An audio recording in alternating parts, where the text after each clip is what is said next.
We've talked a lot about how the best way to understand a subject is not necessarily to learn everything there is to know about it, but instead come to understand the central core integrating idea of the subject. If you don't understand that, you can actually know a lot about the subject and still be in the dark about it.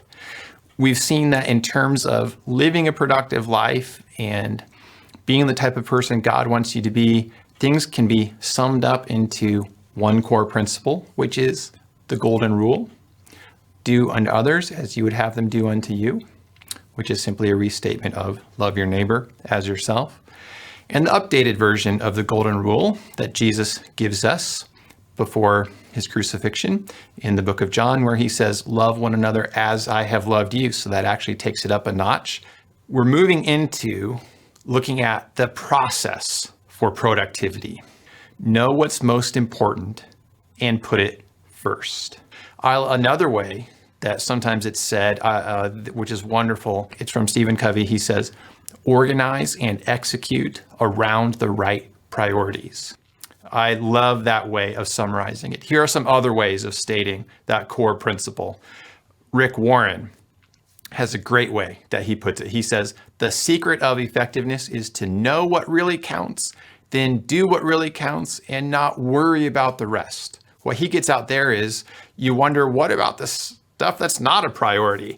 He's saying, don't worry about it. I think we can be a little more nuanced on that, as we'll see, but don't let the most important things be at the mercy of less important things. So often we do that because we're driven more by urgency than importance. Here's another way of stating the core principle. This is from Peter Drucker. He says, if there is any one secret of effectiveness, it is concentration. Effective executives do first things first, and they do one thing at a time. I love the way Drucker summarizes it. He summarizes it as concentration. And what's that mean? He defines it. It's doing first things first, and he says a key part of actually doing that well is to do one thing at a time rather than 20 things at a time. Concentration is another way to summarize the core idea. And you can probably see this from your experience. When there's something you really need to get done and do it well, you probably give your full concentration to it. Concentration really is the secret, but it's hard to do when we have so much coming at us. Here's one other way to word the core principle, also from Stephen Covey. He says the key is not to prioritize your schedule, but to schedule your priorities. And I love that. And it really gets at what's distinctive about fourth generation time management and the fifth generation gospel-driven productivity. Here's what it means.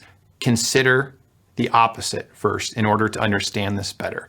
So a lot of times the way we go about things is we look at everything that's vying for our attention and pressing upon us and wanting to get done, and we organize that and turn it into lists, and then we start acting on the basis of those things. And that can feel productive and seem productive. It even sounds like prioritizing, right? But it's actually the opposite of what we are talking about here, because what you're really doing there is prioritizing the urgent rather than making the truly important happen. So instead of looking at what's vying for your attention and pressing upon you, what you need to do is stop first and say, what are my priorities? Not what are other people telling me that my priorities are, not what is pressing upon me, but what is most important truly, which may not be before you, may not be pressing upon you.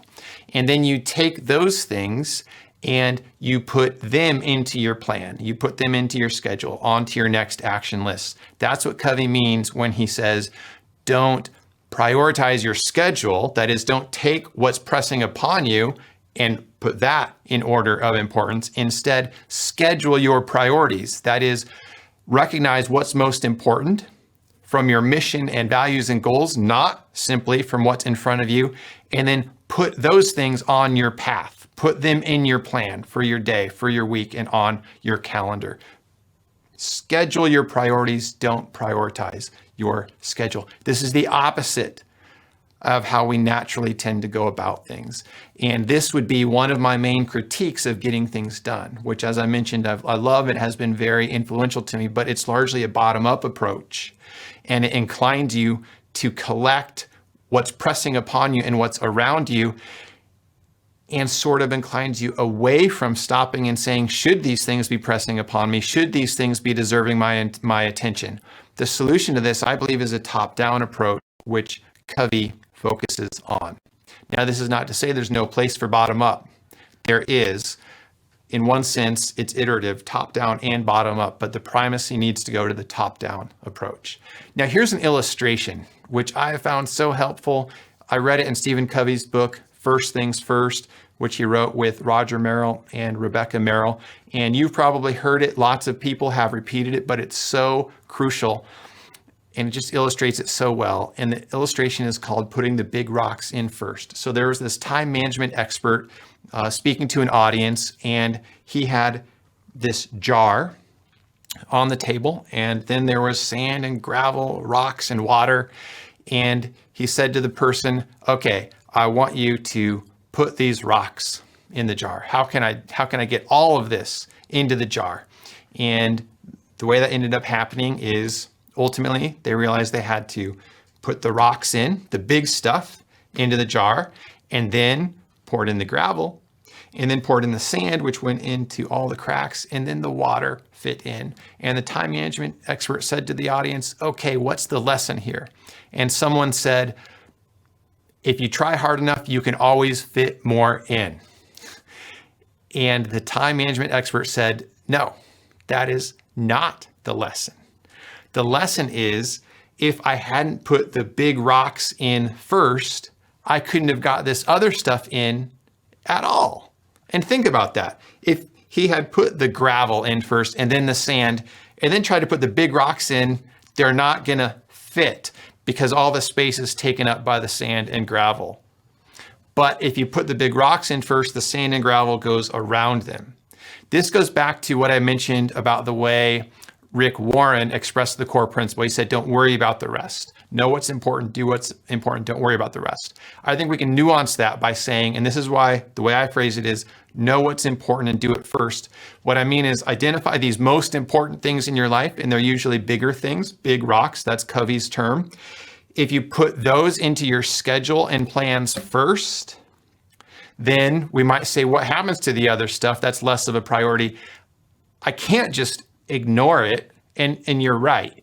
Do the big rocks first. And then guess what? You are going to have other time where the smaller things will fall in between them. This brings us to the 4-step process of gospel-driven productivity, which is designed to enable you to carry out this chief guiding principle, which is to know what's most important and put it first. And there are 4 steps to help us do this. The steps are: first, define. This is where you clarify your mission, vision, and roles. It's where you discover what is most important. If you're going to do what's most important, you need to know what it is. The define step is all about that. The second step is architect. This is where you weave those important things into your life through a flexible schedule. Good intentions are not enough. Systems always trump intentions. So you have to build a system which aligns with what's most important, or else you're always going to be fighting against that system, and eventually the system wins. So architect a basic schedule that reflects your true priorities. And then third, reduce. You need to get rid of the things that don't fit, the things that truly don't need to be done, or at least don't need to be done by you. If you do not reduce, you will always be confused. And sometimes you will end up doing things that aren't most important, not because you lack the heart and desire to do what's most important, but because you're confused. This is why I don't totally agree with the statement people sometimes make. Look at how you spend your time. That shows your real priorities. Sometimes not. Sometimes people are not acting in accord with their priorities because they're overloaded, they're confused, they can't see them. It's not that they say this is a priority, but it really isn't because look at my actions, I'm not doing it. They're confused. This is why good workflow systems actually help us accomplish our priorities by getting rid of this confusion, by helping us reduce and organize so that we can truly see what's most important and not have our view obstructed. Then 4, the last step is execute, which means actually do these priorities that you've organized, make things happen every day. Conveniently, these 4 steps form the acronym DARE, which reminds us of the overarching motive and guiding principle that is to govern all of this, which is that we are to use it for the good of others to the glory of God, even at sacrifice and risk to ourselves, and do it with a sense of adventure and creativity. We are to be daring in the way we do good for others and in the way we are productive. So the acronym DARE helps us remind that. It helps remind us to be creative, competent, and audacious in doing good for others, both where you are and around the world. Okay, so the first step, as we've seen, is define.